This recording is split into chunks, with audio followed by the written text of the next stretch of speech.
Hello record collectors, it's been a while since I made a video. It's probably been 4, maybe 5 months.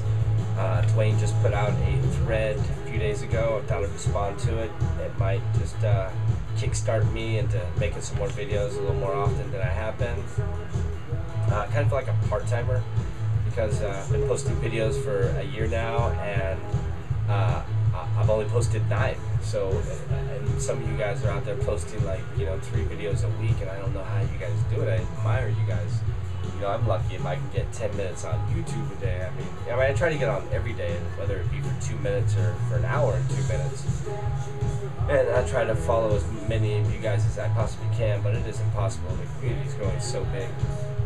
And anyway, I kind of thinking that, since I don't make a whole lot of videos, maybe I'm just getting, I kind of got lost in the dust, and need to get back into it and let you guys know that I'm still here. And the thread was difficult. I almost didn't do it because I couldn't bring it down to 1 record per year.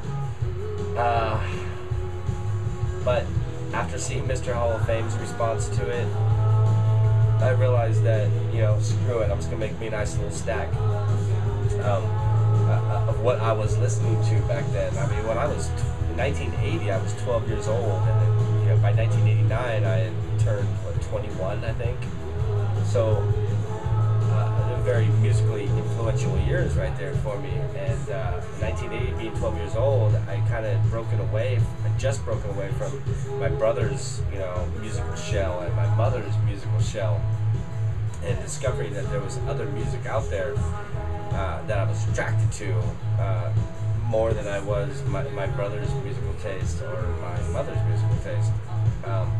So yeah, this was an excellent thread for me to answer, because I loved the 80s, but I couldn't bring it down to 1 record. So I got a little stack here. This is what I was grooving to at the time.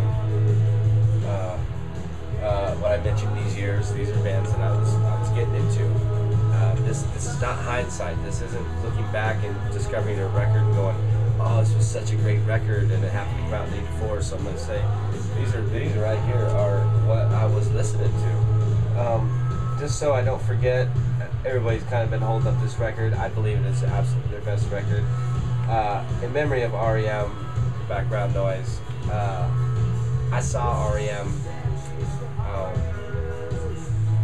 25 years ago, I guess, maybe more.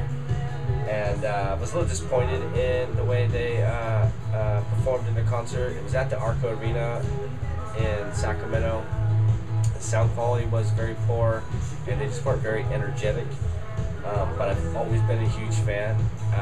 Reckoning, Murmur, Life's First Pageant, Document. All of them. And when they started getting into Green and Monster, I kind of lost it a little bit.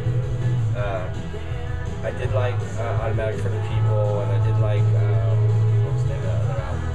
Out of Time. That was a great album. But Green, coming into the Warner Brothers stuff, they put out Green. I was not a Green fan. And then after Automatic for the People, when they put out, I think it was Monster. Am I saying that right? And am I saying that in order? Anyway, I don't like all of REM stuff, but I was a big fan of their early stuff. I mean, I had the posters on my wall. So anyway, I'm gonna get started here. I got 2 records representing 1980. Here's OMD Organization. This is a UK release. It's a little dog-eared. I do have a cleaner copy than this. It is in storage. It's packed up. And I believe Biosite held this up for his 1980 Echo and the Bunnymen Crocodile. Echo and the Bunnymen is hands down my favorite group. I think that I don't think I've ever admitted it before, but I'm admitting it now. I think hands down they are the group that I just they're my favorite group of all time. 1981. Black Dog Furs, Talk Talk Talk. Great album. I think it's an essential for any collector. This was kind of cheap too, right here. This was this is not an artist or a band. It is a compilation. Actually, it's a soundtrack to a movie. Great album. If you get the chance to pick this up, I know I've seen it online in DVD form, and I'm not sure if they're bootlegs or not, but if you get the chance to pick this up, pick it up, you will not be disappointed. 1982. Here's Oh No, It's Devo. I love this album. This was probably the only album of Devo's that I like every single song. Not all their albums are that satisfying to me. Here is Roxy Music, Avalon. This album right here really just got me into Roxy Music. Brian Ferry's voice is absolutely incredible. And then 1982, Laurie Anderson put out Big Science. The only other person I believe I've ever heard talk about Laurie Anderson is Elovox. But this right here was, I believe it's her debut album. I'm not sure. You can probably answer that. This opened up, this was the gateway to many albums that were just absolutely incredible. That being just an absolute classic all by itself.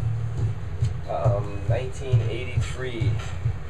Here is Black Flag, My War. I don't think I need to go into any detail with that. Here is Big Star 1000 held this up for his 83. And it is absolutely that great of a record that I can hold it up to and back him on that. This is an Italian release. Great album. I'm gonna move quite fast through these. So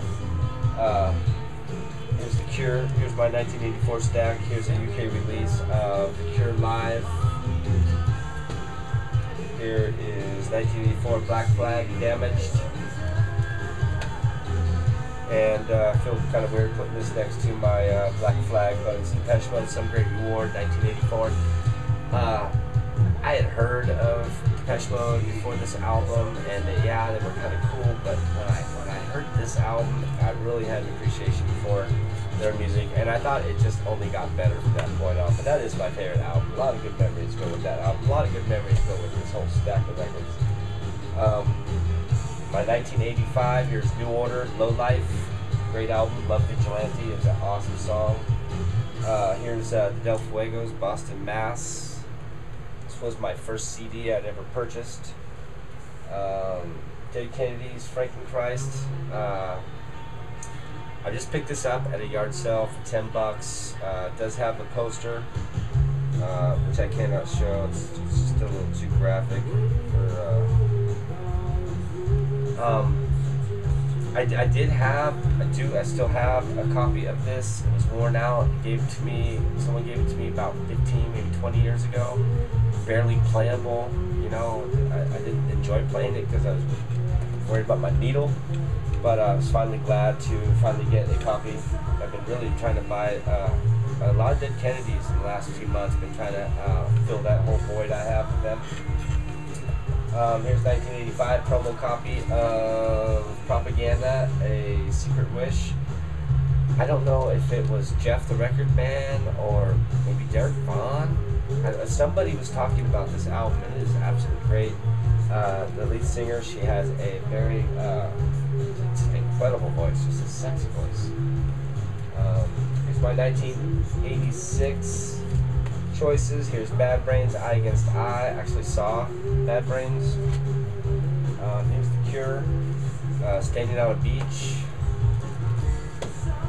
Here's my 1987s. Here's Jesus and Mary Chain, Darklands.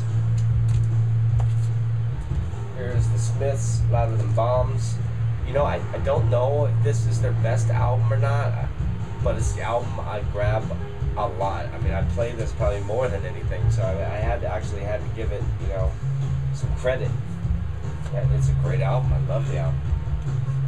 Here's a UK release of the Mighty Lemon Drops, Out of Hand. Also 1987. Here's my 1988. Might be a nice little stack right there. Camper Van Beethoven, Our Beloved Revolutionary Sweethearts. It's a big camper van Beethoven fan back in the teenage years. Here's Oingo Boingo Alive, 1979 to 1988. It was released in '88. It's a double album. I don't think this is a promo copy. I have a promo copy, but this isn't it. This is the third OMD record I've held up in this video. Best of OMD, released in 1988. This was actually my brother's first CD, and I think probably like maybe my fourth or fifth CD. If you're not too familiar with OMD, this is the album to get to familiarize yourself with them. You probably play this record and realize that you have heard more songs than you would think. Here's Better Live Than Dead, the Sex Pistols, representing 1988. Here's Ian McCulloch, Candleland, 1989. You know, being the lead singer of Echo and the Bunnymen, he did a very good job being solo.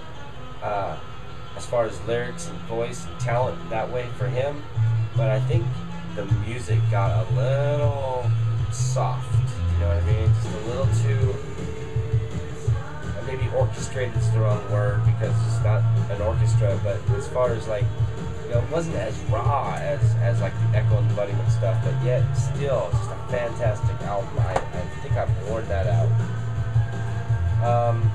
Finishing by 1989, here's Nirvana Bleach. So I've also seen Nirvana live back before Nevermind, actually.